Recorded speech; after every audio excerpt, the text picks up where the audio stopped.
संविधान में जो मेन चीज होता है वो सबसे पहले देखते हैं हम उसके दर्शन को, जो इम्पोर्टेंट चीज होती है। उसके बाद सरकार का गठन किस तरीके से होता है, बाकी अन्य चीजें यहाँ पर आ जाती हैं। तो आप दर्शन में देखोगे तो सबसे पहले आपको प्रस्तावना देखने मिलेंगी। यहाँ पर जो सबसे पहले आपको देखने मिल जाएगी दोस्त, वो प्रस्तावना देखने मिल जाएगी। उसके बाद मौलिक अधिकार, उसके बाद मूल कर्तव्य। ये बहुत इंपॉर्टेंट चीजें होती हैं संविधान के अंदर। जो ये तीनों चीजें संविधान की जान है, मतलब ऐसे समझ सकते हो। इसके बिना संविधान पूरा ही अधूरा है। उसके बाद हम देख लेते हैं यहाँ पर सरकार का गठन। सरकार के गठन में हम पढ़ेंगे विधायिका को, कार्यपालिका को और न्यायपालिका को। उसके बाद अन्य चीजें मंत्रिपरिषद, संसद वगैरह वगैरह जितनी भी चीजें आती है, चाहे वो कैग हो या कोई लोक लेखा समिति हो, कोई भी चीज हो, वो सारी चीजें इसमें आ जाएंगी। जो मेन चीज है वो तीन चीजें ये हैं जो मैंने आपके सामने यहाँ पर रखी है। यहाँ पर नए चैनल पे आपको हर रोज संविधान का क्लास मिला करेगा। जय हिंद, मेरा नाम इरशाद है। यहाँ पर हम शुरू करने वाले हैं इस चीज को। तो सबसे पहले हम जान लेते हैं सरकार का गठन किस तरीके से हो जाएगा। तो स्लाइड नंबर 1 पर चलते हैं। देखो, ये चीज जो मैंने आपको दी है ये सिर्फ स्ट्रक्चर बताने के लिए है कि संविधान में हमें क्या क्या पढ़ना है, चीजें कैसे तैयार होती है। तो मैं ये नींव है जो मैं आपको ढंग से बता रहा हूँ कि हम संविधान को किस तरीके से पढ़ेंगे। संविधान में सबसे पहले विधायिका, मैंने आपको बताया था अभी कि सरकार के गठन में विधायिका, कार्यपालिका और न्यायपालिका, ये तीन चीजें हैं। दर्शन में प्रस्तावना, मौलिक अधिकार, मूल कर्तव्य और डीपीएसपी यानी नीति निर्देशक तत्व इसके अंदर आ जाते हैं। लेकिन वो इतने जरूरी नहीं होते हैं जितना जरूरी ये होते हैं, क्योंकि उनको आप ले भी सकते हो, नहीं भी ले सकते हो। उसके लिए आप कोर्ट नहीं जा सकते। इसलिए मैंने डीपीएसपी नीति निर्देशक तत्व जिसको हम बोलते हैं, मैंने यहाँ पर इसलिए नहीं रखा है। समझ गए बात को। लेकिन यहाँ पर हम सरकार के गठन में सबसे पहले देख लेते हैं विधायिका को। विधायिका को देखने के लिए स्लाइड हम इस पर चले जाएंगे। विधायिका में आप दो चीजों को देखोगे, एक केंद्र सरकार और दूसरा राज्य सरकार। ये दो चीजें होती हैं, केंद्र और राज्य। हमेशा आपने देखा होगा कि केंद्र जो होता है वो द्विसदनात्मक होता है। द्विसदनात्मक का मतलब ये होता है कि केंद्र के अंदर लोकसभा और राज्यसभा दोनों मौजूद होती है। तो हम इस चीज को क्या बोल देते हैं दोस्त, द्विसदनात्मक बोल देते हैं। लेकिन राज्य के अंदर यहां पर आप देखोगे तो द्विसदनात्मक भी है और एकात्मक भी है।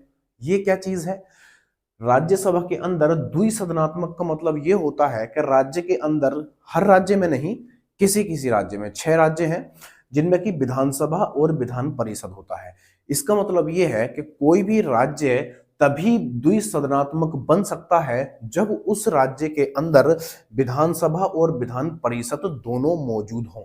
लेकिन जरूरी नहीं है कि हर राज्य के अंदर विधानसभा या विधान परिषद हो।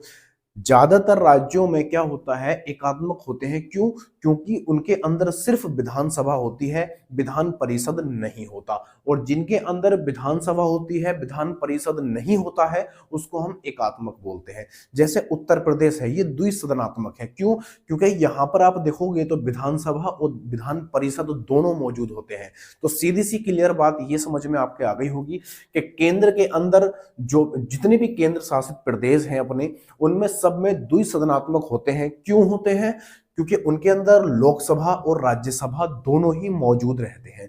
पहली बात। दूसरी बात आपके समझ में ये आ गई होगी कि राज्य जो होते हैं वो द्विसदनात्मक भी होते हैं और एकात्मक भी होते हैं। क्यों होते हैं? क्योंकि द्विसदनात्मक अगर वो रहेगा तो उसके अंदर विधानसभा और विधान परिषद दोनों मौजूद होगी। लेकिन जो एकात्मक राज्य होते हैं उनके अंदर सिर्फ और सिर्फ विधानसभा होती है, विधान परिषद नहीं होता। ये तीन बातें आपके दिमाग में बढ़िया से एंटर मार गई होंगी। इसका या तो आप स्क्रीनशॉट ले लो, लेकिन मेरे हिसाब से तो आपको नोट्स बनाने चाहिए, क्योंकि मैं हाथ से लिख रहा हूँ चीजों को, तो आपको भी मजा आएगा हाथ से लिखने में। ठीक है ना भाई? तो मैं यहाँ हट जाता हूँ। एक एक चीज मैं आपको इतनी बेहतरीन तरीके से कराऊंगा, पॉइंट बाई पॉइंट, यानी टॉपिक वाइज कराऊंगा सब चीजें। एक एक शुरू से उठा के लेके चलूंगा और लास्ट तक लेके जाऊंगा। जो जो इंपॉर्टेंट फैक्ट बन सकते हैं वो मैं आपको जरूर सिखाऊंगा यहाँ पर। तो ये भी सिर्फ स्ट्रक्चर ढांचा जो भी है आपके सामने रख रहा हूँ संविधान का। पढ़ना क्या क्या है। दूसरा, हमने अब पढ़ना है यहाँ पर कार्यपालिका। अभी हमने जो पढ़ा था उसको हमने पढ़ा था विधायिका। विधायिका में देखो सरकार के गठन में मैंने पढ़ा था ये विधायिका, कार्यपालिका, न्यायपालिका, है ना। अब हमने देखा था अभी थोड़ी देर पहले विधायिका को। अब हम देखने वाले हैं यहाँ पर कार्यपालिका को। क्या है भाई कार्यपालिका? ये देखो मैंने यहाँ पर लिखा है कार्यपालिका।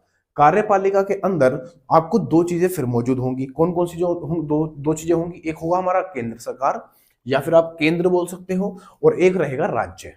इन दोनों में अंतर क्या है? ज्यादा अंतर नहीं है, बहुत थोड़ा सा अंतर है। जो चीज आपको यहां मिलेंगी वही चीज आपको यहां पर मिलेंगी, यानी कि जो केंद्र में मौजूद होगा उसका रूप बदलकर वही आपको राज्य में भी मिल जाएगा। केंद्र में आपको क्या मिलेगा? केंद्र में आपको राष्ट्रपति महोदय मिलेंगे, और आपको क्या मिलेगा? उपराष्ट्रपति मिल जाएंगे, और क्या मिलेगा भाई? मंत्री परिषद मिल जाएंगे। ठीक है भाई। लेकिन राज्य के अंदर यहां पर राष्ट्रपति थे केंद्र में, लेकिन राज्य में राष्ट्रपति की जगह कौन होंगे भैया? राज्यपाल होंगे। दोनों चीजों को मैं ऐसे कंपेयर करके आपको बताऊंगा कि आपके दिमाग में खुद ही बैठ जाएगा, रटने की जरूरत बिल्कुल नहीं पड़ेगी।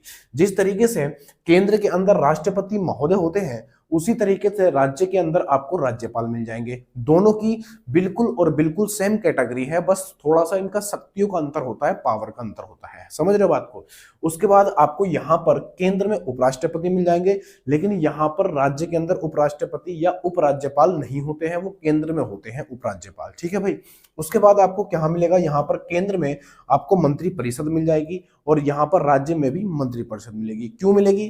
क्योंकि केंद्र की अपनी अलग मंत्री परिषद होती है और राज्य की अपनी अलग मंत्री परिषद होती है। ये दोनों ही चीजें क्या होती हैं? अलग अलग होती हैं। हालांकि जो काम इसमें होता है वही काम इसमें होता है। दोनों की मंत्री परिषद में सेम काम होता है, सिर्फ और सिर्फ अंतर होता है तो पावर का, शक्तियों का। वो मैं आगे चर्चा करने वाला हूं, तो आप इसका भी स्क्रीनशॉट ले लो। यहां पर हमने क्या पढ़ा? कार्यपालिका। दोनों चीजें मौजूद हो गई हैं, कार्यपालिका और न्यायपालिका। लेकिन सवाल कभी कभी ये बन जाता है कि कार्यपालिका जो जो मैं बता रहा हूं उसको यहां पर नोट कर लेना, काम आएगा। ठीक है भाई। देखो, कार्यपालिका और न्यायपालिका, कार्यपालिका और न्यायपालिका, और न्यायपालिका। कार्यपालिका और न्यायपालिका दोनों अलग अलग होती हैं, पहले बात तो आप ये समझ लो। इन दोनों को अलग अलग करता कौन है? तो हमारे संविधान में एक आर्टिकल है, आर्टिकल 50। आर्टिकल 50 कहता है कि कार्यपालिका और न्यायपालिका दोनों अलग अलग होंगी, यानी इनका पृथक्करण हमको दिया गया है। कौन से आर्टिकल में है? यह है आर्टिकल 50 में। ये एक छोटी सी जानकारी थी जो मैंने आपको यहां पर दे दी। ठीक है भाई। तो इसको कहीं पर नोट डाउन कर लेना, सिर्फ नोट बनाकर कहीं पर डाल दो, कॉपी के ऊपर कहीं भी डाल सकते हो, है ना। ये हालांकि हम जब आर्टिकल पढ़ेंगे तो आर्टिकल, जितने भी आर्टिकल हैं 1 से लेकर 60, 70, 80 या 100 तक तो मैं आपको पूरे के पूरे रटवा दूंगा। सवाल यहीं से बनते और कहीं से नहीं बनते। आर्टिकल 100 आपको बढ़िया से याद होने चाहिए, और उन्हीं से आप सवाल ज्यादातर पूछे जाते हैं। तो ये जो छोटी सी चीज थी मैंने आपको बता दी, लेकिन मेन काम हमारा क्या है? यहां पर है। इसको मैं मिटा देता हूं, है ना। ठीक है भाई। अब यहां पर आप एक चीज चेक कर रहे होगे। बोले क्या चीज चेक कर रहे होगे? आप यहां पर देख रहे होगे मैंने 3 चीजें यहां पर लिखी है। एक तो संविधान, आईपीसी और सीआरपीसी। ये क्या मुसीबत है? ये मुसीबत कुछ नहीं है, ये मुसीबत सिर्फ इतनी है दोस्त, ये सिर्फ इतनी मुसीबत है कि यहां पर जो संविधान मैंने लिखा है, मैंने कहने का मतलब ये है कि जो संविधान होता है वो अनुच्छेद के हिसाब से काम करता है। जो आईपीसी अपनी होती है वो धारा पर काम करती है, और सीआरपीसी जो होती है वो भी धारा पर काम करती है। संविधान के अंदर हमको अनुच्छेद, भाग और अनुसूचियां मिलती हैं। आईपीसी के अंदर सिर्फ धाराएं होती हैं, लेकिन इस पर जो काम करती है वो पुलिस काम करती है। कौन काम करती है दोस्त? पुलिस काम करती है। आप यहां पर देखो सीआरपीसी, सीआरपीसी के अंदर भी धारा होती है, और इस पर कोर्ट काम करता है। ये मेन है। ये क्या है? मेन है ना। हालांकि ये हमारे काम का तब रहेगा जब, देखो, जब हम 2 स्टार यानी एसआई या दरोगा या उससे ऊपर की चीजों के लिए हम जब तैयारी कर रहे होते हैं, या सर्विस के लिए तैयारी कर रहे होते हैं, तो आईपीसी और सीआरपीसी वहां पर हमें पढ़नी पड़ती है, या फिर पढ़ाई जाती है। कहीं पर आप पढ़ोगे तो आपको ये चीजें भी पढ़ाई जाएंगी। लेकिन जब हम छोटे लेवल की तैयारी कर रहे होते हैं तो उनमें ये नहीं पूछा जाता है। पूछा जाता है सिर्फ संविधान के बारे में। लेकिन जब आप ट्रेनिंग पर जाओगे, हम ट्रेनिंग पर जाओगे एसआई की या फिर उससे ऊपर लेवल के किसी जॉब पर, तो आपको ये भी चीजें पढ़नी भी पड़ेंगी, और ट्रेनिंग में भी इसका काम करना पड़ेगा। अब इन तीनों में अंतर क्या है वो मैं बता देता हूं। देखो, संविधान क्या है? संविधान सब पे भारी है, चाहे वो कोर्ट हो, पुलिस हो, या कुछ भी हो।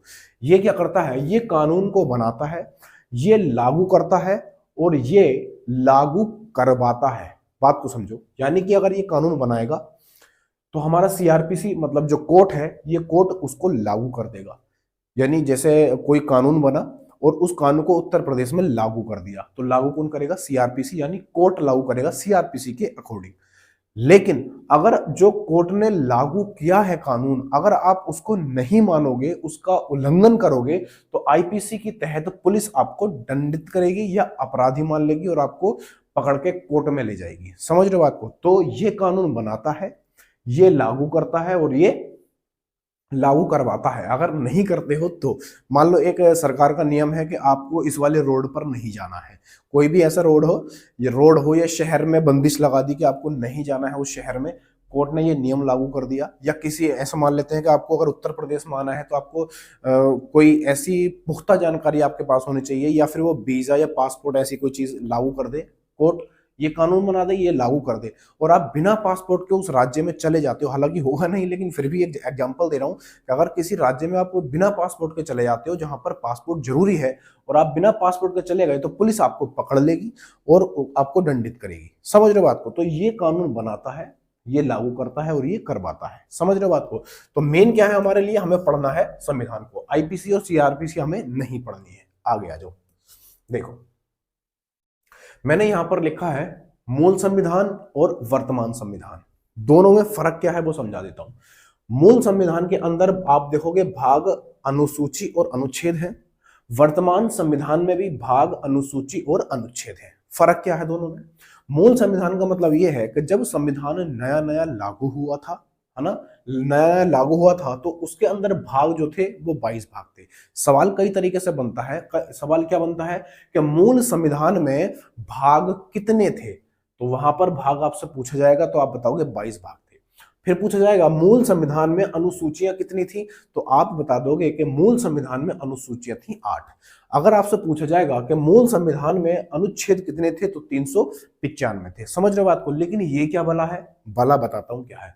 वर्तमान में जो भाग हो चुके हैं वो 25 हो चुके हैं, यानी पहले कितने थे मूल संविधान में 22, अब कितने हो गए हैं, आप कहोगे 25 हो चुके हैं। कैसे हो गए हैं ये मैं अभी आगे आपको समझा दूंगा।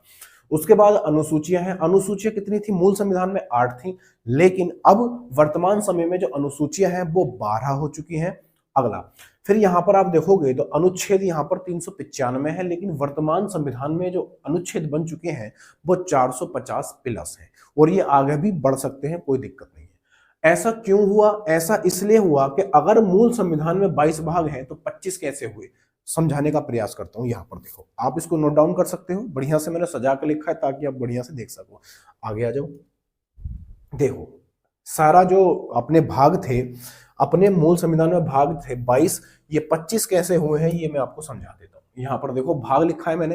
हुआ क्या था कि 1956 में 7वां संविधान संशोधन किया, और 7वां संविधान संशोधन करके इन्होंने, मेरे दोस्त क्या कर दिया, इन्होंने भाग 7 को हटा दिया। भाग 7 को हटा दिया। 22 भाग थे, भाग 7 को हटा दिया। क्यों हटा दिया वो समझो। क्योंकि जो राज्य थे ना हमारे, वो ए बी सी डी वर्ग में बटे हुए थे। कैसे बटे हुए थे? यानी कि जैसे मैं अगर उत्तर प्रदेश का रहने वाला हूं तो इसमें इस राज्य में A B C D group यानी कि वर्ग बने हुए थे। यानी मुझसे पूछा जाएगा मैं कहाँ रहता हूँ, कि उत्तर प्रदेश में रहता हूँ। उत्तर प्रदेश में कहाँ? कि ग्रुप ए में रहता हूँ। इस तरह की उस समय अवधारणा थी या चीजें बनी हुई थी। लेकिन इन्होंने फिर क्या किया, ये जिम्मेदारी किसको दी गई थी? ये जिम्मेदारी दी गई थी सरदार पटेल को। यानी जो पटेल साहब थे अपने, उन पटेल साहब को उन्होंने क्या किया, इसको एक जगह कर दिया। एक जगह करने का मतलब क्या है कि इन्होंने इस एबीसीडी वर्ग को हटा दिया। इनको हटाकर उन्होंने सिर्फ एक जगह बना दिया सब चीजों को। यानी जितने भी शहर या राज्य भारत के अलग अलग बिखरे हुए थे, जैसे कराईकल है, माहे है, पुदुचेरी है, ये अलग अलग थे। इन्होंने एक जगह समेट के उन्हें एक ही जगह कर दिया। तो इन्होंने क्या किया कि अगर हम भाग 7 को हटा देंगे, जो हमारा भाग 7 है इसको हटा देंगे, तो ऑटोमेटिकली ये जो वर्ग वाला क्राइटेरिया है ये खत्म हो जाएगा, और सारा जो अपना भारत है वो एक जगह हो जाएगा। समझ रहे हो? जो बाकी शहर थे उनको भी एक जगह मिला दिया गया था। किसने मिलाया था? ये मिलाया था सरदार पटेल जी ने। कैसे कैसे मिलाया था वो मैं आगे आपको समझा दूंगा। सिर्फ इतना समझो कि भाग 7 को 1956 में 7वां संविधान संशोधन करके हटा दिया गया था, और ये हमारे वर्ग जो थे एबीसीडी ये भी खत्म हो गए थे। अब क्या हुआ, 22 भाग थे, एक हटा दिया, कितने बच गए?